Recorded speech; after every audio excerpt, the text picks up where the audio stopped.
ಯಮ ಮತ್ತು ಯಮುನೆ. ಯಮ ಮತ್ತು ಯಮುನಾ ಸಹೋದರ ಸಹೋದರಿಯರು.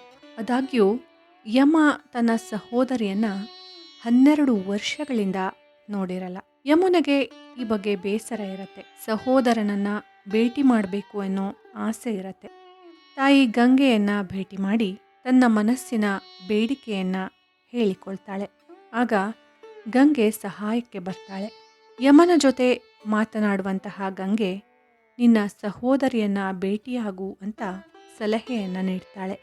ಗಂಗೆಯ ಮಾತಿಗೆ ತಲೆದೂಗಿದಂತಹ ಯಮ ಸಹೋದರಿ ಯಮುನಾಳನ್ನು ಭೇಟಿಯಾಗೋ ನಿರ್ಧಾರಕ್ಕೆ ಬರ್ತಾನೆ. ಈ ವಿಷಯವನ್ನು ಕೇಳಿದಂತಹ ಯಮುನೆ ಕುಣಿದು ಕುಪ್ಪಳಿಸ್ತಾಳೆ. ಯಮನ ಭವ್ಯ ಸ್ವಾಗತಕ್ಕೆ ಸಿದ್ಧತೆಯನ್ನು ಮಾಡಿಕೊಳ್ತಾಳೆ.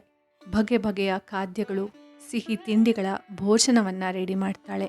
ಯಮ ಬರ್ತಾ ಇದ್ದಂತೆ ಆತನ ಕೈಗೆ ರಾಖಿಯನ್ನು ಕಟ್ಟಿ ಆರತಿಯನ್ನು ಎತ್ತಿ ಹಣೆಯ ಮೇಲೆ ತಿಲಕ ಇಟ್ಟು ಆಯಸ್ಸು ಯಶಸ್ಸಿಗೆ ಬೇಡಿಕೊಳ್ತಾಳೆ.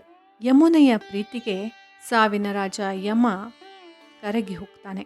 ತನ್ನ ಸಹೋದರಿಯಿಂದ ರಾಖಿ ಕಟ್ಟಿಸಿಕೊಳ್ಳುವ ಹಾಗೆ ರಾಖಿ ಕಟ್ಟಿಸಿಕೊಂಡ ನಂತರ ಸಹೋದರಿಯ ರಕ್ಷಣೆಗೆ ನಿಲ್ಲುತ್ತೇನೆ ಅಂತ ಭರವಸೆಯನ್ನು ನೀಡುವ ಎಲ್ಲ ಸಹೋದರರು ಅಮರರಾಗ್ತಾರೆ ಅಂತ ಯಮ ಈ ಸಂದರ್ಭದಲ್ಲಿ ಹೇಳ್ತಾನೆ. ಅಲ್ಲಿಂದಲೇ ಸಹೋದರ ಮತ್ತು ಸಹೋದರಿಯರ ಈ ರಾಖಿ ಹಬ್ಬ ಶುರುವಾಯಿತು ಅಂತ ಹೇಳಲಾಗತ್ತೆ. ಹಾಗೆಯೇ ಅಣ್ಣ ತಂಗಿಯರ ಪ್ರೀತಿ ಅಮರ ಅಂತ ಹೇಳ್ತಾರೆ. All in on media Kannada ಕತೆ ಯೂಟ್ಯೂಬ್ ಚಾನಲನ್ನು ಸಬ್ಸ್ಕ್ರೈಬ್ ಮಾಡಿ, ಲೈಕ್ ಮಾಡಿ, ಶೇರ್ ಮಾಡಿ. ಧನ್ಯವಾದಗಳು.